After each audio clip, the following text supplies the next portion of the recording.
For this problem, we're given a rational function, and we're first asked to find the domain, and then use several steps to graph the function. So we have f of x is equal to x squared minus 9 over x minus 2. So let's first talk about the domain. We need to set the denominator equal to 0 and exclude any value that makes the denominator 0. So if we set x minus 2 equal to 0, we get x equals 2.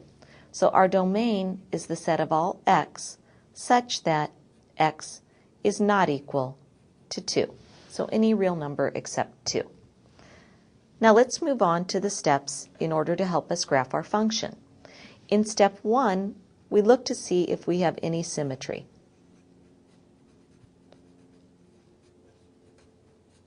So we find f of negative x. F of negative x is equal to negative x quantity squared minus 9 over negative x minus 2, which is just x squared minus 9 over negative x minus 2. Now we have one of three possibilities. Either f of negative x is exactly the same as f of x, in which case it's an even function and it's symmetric with respect to the y-axis. That's not the case here, because the numerator is the same, but the denominator is a little bit different. The second possibility is that f of negative x is exactly the opposite of the original function f of x, in which case it would be odd and symmetric with respect to the origin. Well, let's see if that's the case here. If that's the case, we need every single term to have an opposite sign. Well, since both x squared and x squared in the numerator are both positive, then it's not opposite. So, therefore, we can say that it's not odd. Finally, we can say that there's no symmetry, so we'll say none. In step 2, let's find our y-intercept if we have one. We find our y-intercept by letting x equal 0. So that just means we're looking for f evaluated at 0, which in this case is going to be 0 squared minus 9 over 0 minus 2, or simply 9 halves. Let's see if we have any x-intercepts in step 3. We find x-intercepts by letting y equal 0. Or in other words, we'll just substitute 0 in for f of x. And we'll set that 0 equal to the numerator of the rational function. 0 equals x squared minus 9. Well, that gives us that x squared is equal to 9. If we take the square root of both sides, we get x is equal to positive or negative 3. So we have two x-intercepts. Now we need to look in step 4 to see if we have a vertical asymptote. We find a vertical asymptote by setting the denominator equal to 0 in its reduced form. So we have already set the denominator equal to 0 when we were looking at the domain, and we did get a solution that x equals 2. So therefore x equals 2 is our vertical asymptote. Now in step 5, we want to see whether or not we have a horizontal asymptote. We find a horizontal asymptote by comparing the degree of the numerator to the degree of the denominator. We have three possible cases. If the degree of the numerator is less than the degree of the denominator, then we just have the x-axis, or the line y equals 0, as a horizontal asymptote. That's not the case here. The degree of the numerator is 2, the degree of the denominator is 1. So by looking at those exponents, we can see the degree of the numerator is not less than the degree of the denominator. Well, the second case is if the degree of the numerator is equal to the degree of the denominator, and we get the asymptote just by taking the ratio of the coefficients. That's not the case here either. But we do have the third possible case where the degree of the numerator is larger than the degree of the denominator. Now notice the degree of the denominator is 1, the degree of the numerator is 2, so the degree of the numerator is larger than the degree of the denominator just by 1. If that's the case, we can use division to find what we call a slant asymptote. So we can use division, and in this case synthetic division will work since we're dividing by x to the first power.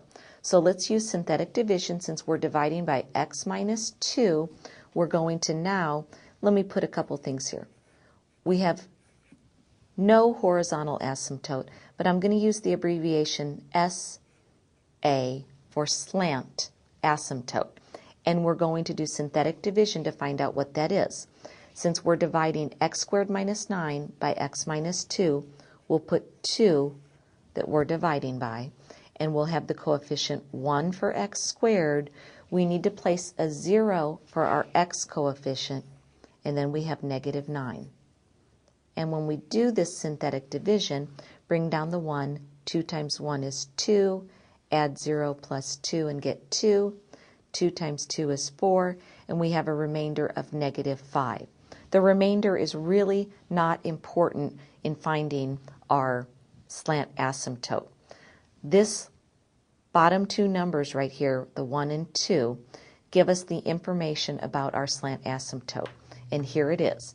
It's the line y is equal to, we take this coefficient 1 down here, 1x, and then plus 2. So simply the line y equals x plus 2 is our slant asymptote. Now the very last step that we need to do here is step 6, and we need to come up with a couple of points to help us complete our sketch. Before I go to step 6, I'm going to use the other information I have to help me. So we do have a y-intercept of 9/2. That's 4.5. We also have two x-intercepts, one at positive 3 and one at negative 3. And then we have a vertical asymptote, x equals 2. So let's sketch that in. We know there's no symmetry, but we also know that we have a slant asymptote that is the line y equals x plus 2. So that's simply just like the line y equals x, shifted up 2 units.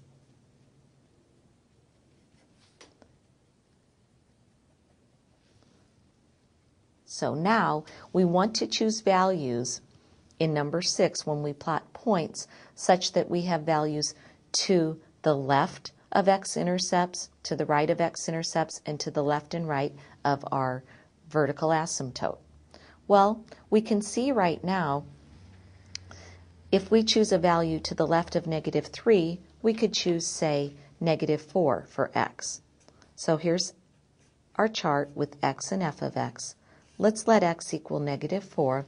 If we do that and substitute in our original function, we'll get the value negative 7/6 for our function. So negative 4, negative 7/6 is right about here.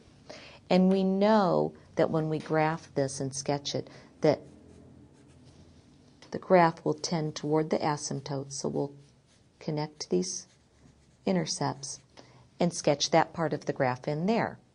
Now, we also can pick one value to the right of 3, our x-intercept. Let's pick positive 4. If I substitute in positive 4 in my original function, I'll come out with the value 7/2.